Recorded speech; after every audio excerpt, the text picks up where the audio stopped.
Hi guys! Welcome back to my channel. Ayan. So, ngayon pag-uusapan natin, paano nyo ba makokontrol yung mga family nyo sa Pinas habang ikaw ay nasa Amerika. Kasi, di ba pagdadating na tayo sa ibang bansa, lalo na kung may asawa kang foreigner, ang taas ng expectation sa iyo ng family mo. Paano ba natin maiwasan yan? Ayan. Yan ang pag-uusapan natin dito sa aking vlog ngayon.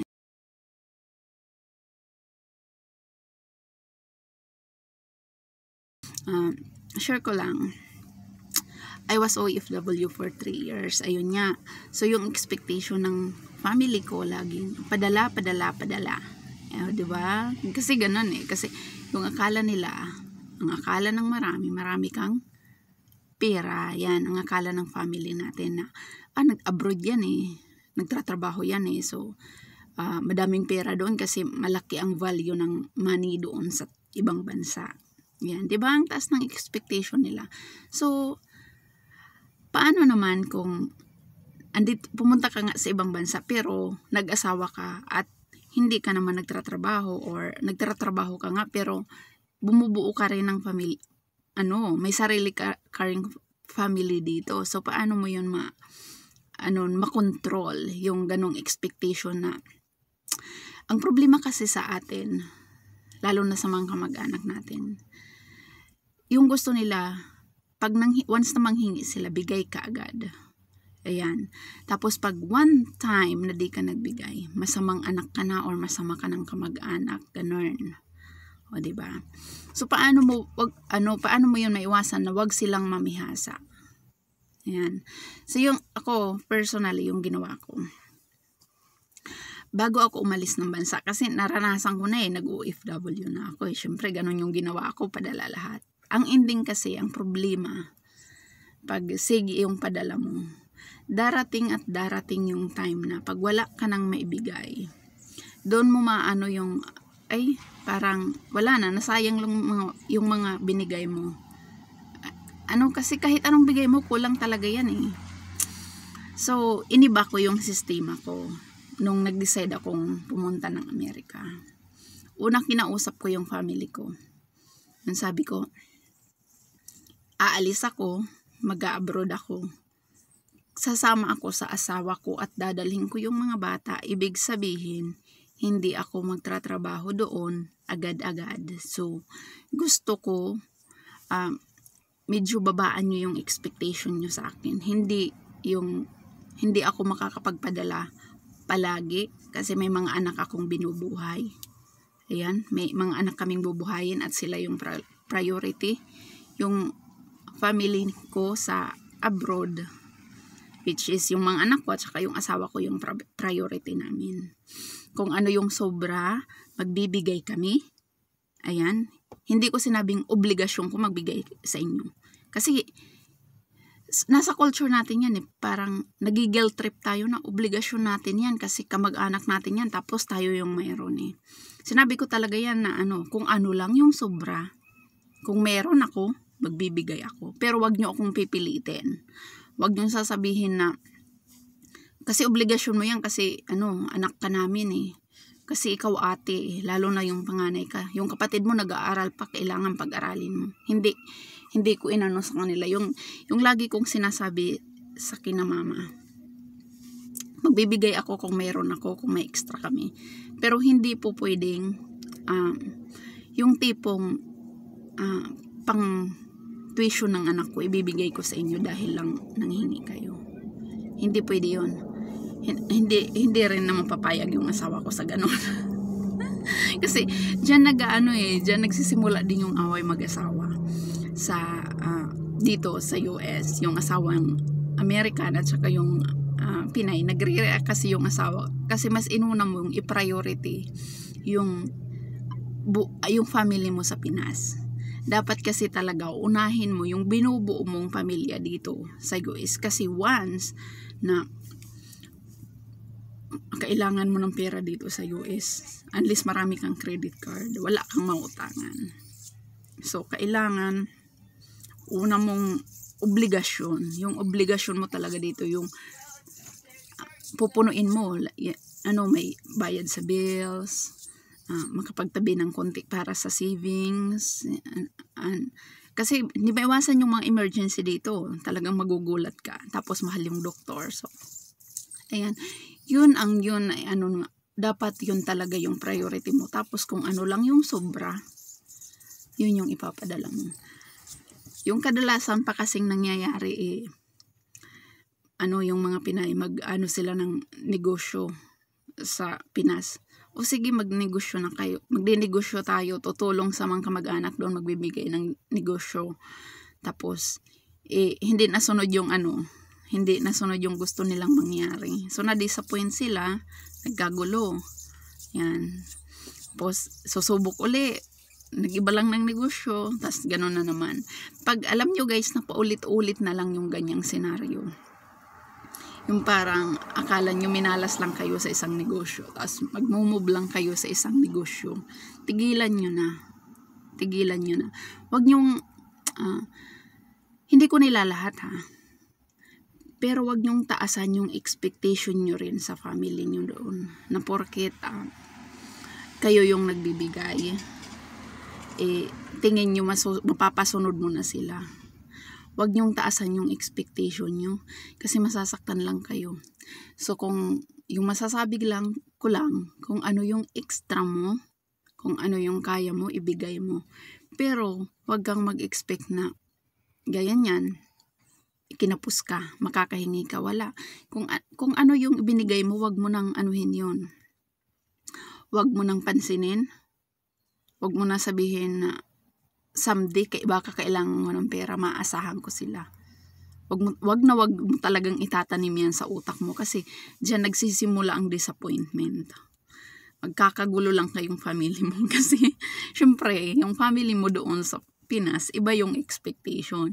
Yung ine-expect nila syempre ikaw yung madami yung pera. So, kasi nga hindi naman nila alam yung totoong kaganapan dito sa buhay mo abroad. So, hindi nila ine-expect na the time will come na kailangan mo yung tulong nila. Ayan. Kasi nasabi ko sa inyo, alisin mo na lang din sa utak mo. Kaya yung gawin mo na lang, magtira ka para sa sarili mo. Yan yung importante. Unahin mo yung family mo dito. Tapos kung ano yung sobra, yun lang yung ibigay mo sa family mo doon sa Pinas. Yan.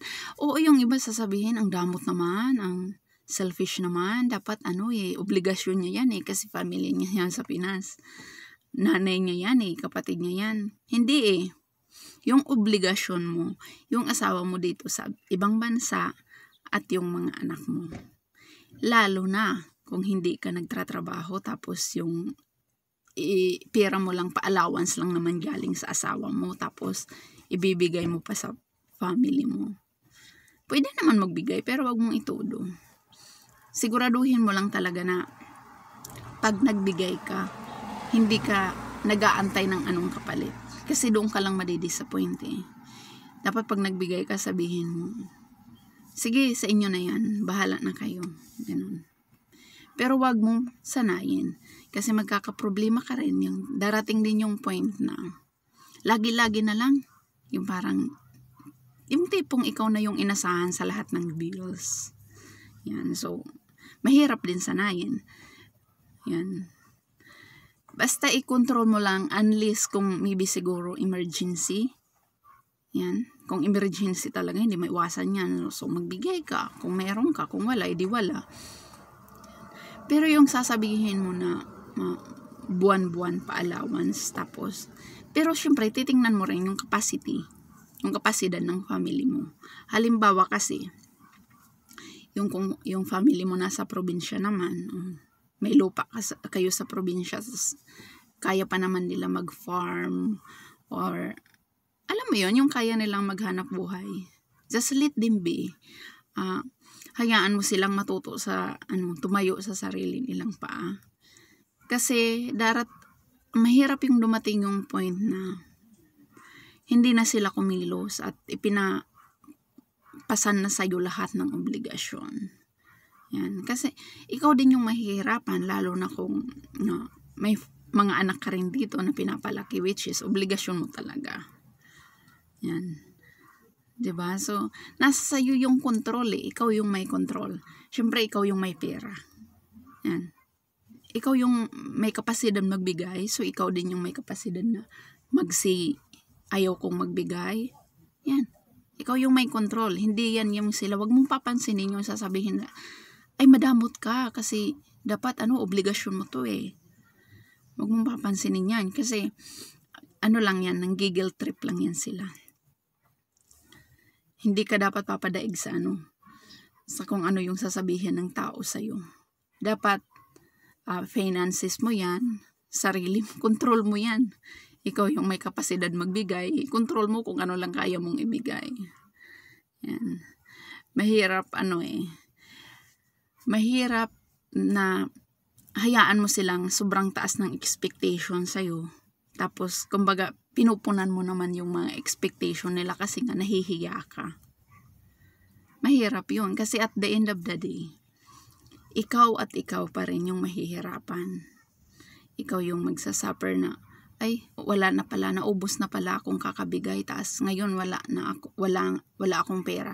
Wala din silang may bibigay sa'yo. So, ikaw pa rin yung nabaon sa, ikaw yung nabaon sa utang, or ikaw yung na-stress. Yan. So, dapat i-control mo yan. Minsan talaga kailangan natin magmatigas. Kailangan,